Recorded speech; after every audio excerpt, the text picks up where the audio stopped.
Көп адамдар азыр биз азыр аратырсызбан үйрөнүп атышат. Бирок мындай сүйлөгөндү мага көп суроо беришет, жада суроо берди го. Мен ошо адам арасында кантип сүйлөшүм керек, кантип такалбай сүйлөшүм керек, кантип адамдар менен урушпай калышым керек деген нерсе болот атпайбы? Дегеним ушул нерсе экен да. Эгерде жаныңда турган адамды сен өзүңдөй элестетсең, кыргызда сөз бар. Өзүңдү эр ойлосоң, бирөөнү шер ойло дейт туурабы?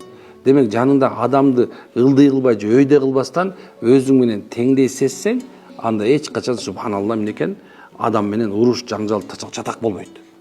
Биринчи собеседник деп коет, сүйлөшүүчү адамдын жанына келгендечи, ал сен өзүң аны өйдө койсоң эле болду. Аны уруш баштайсың. Тур. Эгер субханалла өзүңөн өйдө кое алган болсоң, деп сүйлөй албай анын жанында туруп каласың. Ошо себептен экен дайыма жаныңда келген адам менен эмне кылыш керек экен? Бирдей. Сен кимсиң, ал ким, айырма жок.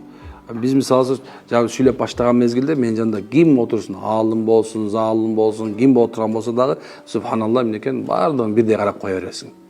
Ошондо менекен жүрөктөгү сөзүң чыгат. Түшүнөсүзбү? Бул муну мындай эме лайфхак катары карап алгыла. Көп адамдар бирөө менен сүйлөшүп деме болот го. Просто сен жаңа келгенде ким келди? Ошон үчүн мисалы өзүңдүн оюңдагы нерсени айтып ала турган болсоң, демек сен мындай чыныгы мындай айтканда жүрөгүңдө макулуктан мурун коркунуч жок адам экенсиң да. Бул мен үйрөтөйүн деген жокмун, бирок айтайын деген нерсем ушул эки, жаныңдагы адам экен сени менен тең эле экенин унутпаш керек деп